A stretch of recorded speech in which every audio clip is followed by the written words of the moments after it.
राजस्थान के एक दूर दराज गांव करमपुर में एक पुराना कुआं था जिसे लोग खूनी कुआं कहते थे।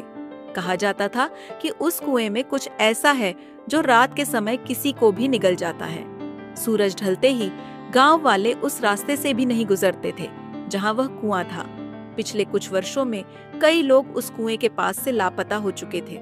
गांव वालों ने तो यहाँ तक कह दिया था कि वहां कोई चुड़ैल या पिशाच रहता है जो इंसानों को खींचकर कुएं में ले जाता है। एक दिन शहर से एक युवक अर्जुन करमपुर गांव आया। वह एक पत्रकार था और लोक कथाओं और डरावनी घटनाओं पर लेख लिखता था। उसे खूनी कुएं की कहानी ने आकर्षित किया था। गांव में आते ही उसने बुजुर्गों से बातचीत शुरू कर दी।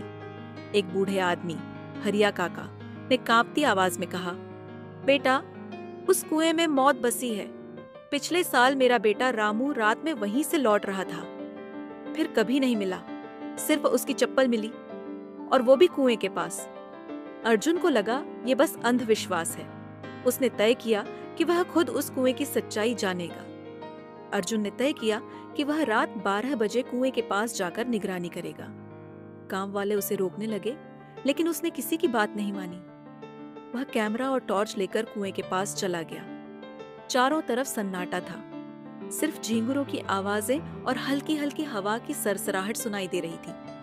कुएं के पास खड़े होकर अर्जुन रिकॉर्डिंग करने लगा। उसने कुएं में झांक कर देखा। काली स्याही जैसी गहराई और एक अजीब सी ठंडी लहर। अचानक उसे ऐसा लगा जैसे किसी ने पीछे से उसे छुआ। वह घबरा कर पलटा, पर वहां कोई नहीं था। रात के ठीक 12:15 पर कुएं से एक धीमी पर डरावनी आवाज आई, अर्जुन। उसका खून जम गया।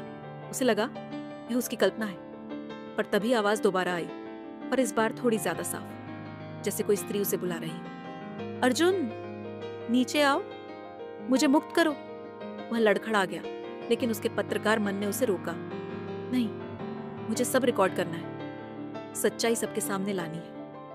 वह कैमरा ऑन करके कुएं की मुंडेर पर गया और नीचे झांकने लगा। अचानक एक ठंडी हवा का झोंका आया और उसकी टॉर्च नीचे गिर गई। अब चारों तरफ अंधेरा था। तभी एक नीली रोशनी कुएं के अंदर चमकी और एक धुंधली आकृति उभरने लगी। वह एक युवती थी, गीले बाल, सफेद साड़ी और खून से सना चेहरा।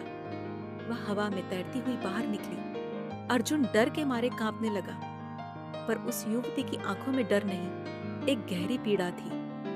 मैं चंद्रा हूँ। मुझे इस कुएं में जिंदा गाड़ दिया गया था। मेरे प्रेमी ने विश्वासघात किया, और अब मैं हर साल एक आत्मा लेती हूँ, जब तक कोई मेरी सच्चाई दुनिया को न बताए। अर्जुन कुछ बोलने ही वाला था कि एक काली छाया तेजी से आई और युवती को खींचकर फिर से कुएं में ले गई। उसकी चीखें गूंज उठी। अर्जुन जैसे तैसे भागकर गांव लौट आया। वह कांपता हुआ हरिया काका के पास गया और सारी बात बताई। हरिया काका चौंक गए। तूने उसे देखा, चंद्रा को? वह तो 50 साल पहले मरी थी। अर्जुन ने कैमरे की रिकॉर्डिंग देखनी चाही, पर उसमें कुछ भी नहीं था। सब धुंधला, सिर्फ उसकी खुद की आवाज और पीछे एक फुसफुसाहट, सच्चाई मत बताना वरना अगला तू होगा। अर्जुन शहर लौट आया, पर उसका व्यवहार बदल चुका था। वह चुप चुप रहने लगा, रातों को चीखता था।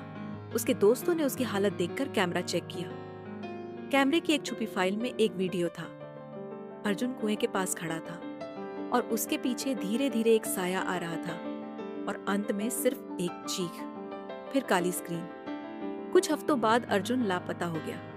अब करमपुर गांव के लोग कहते हैं उसने सच्चाई जान ली थी, पर उसे बाहर लाने की सजा मिल गई। आज भी अगर कोई उस कुएं के पास रात में जाता है तो एक आवाज आती है, सच्चाई मत बताना वरना अगला तू होगा।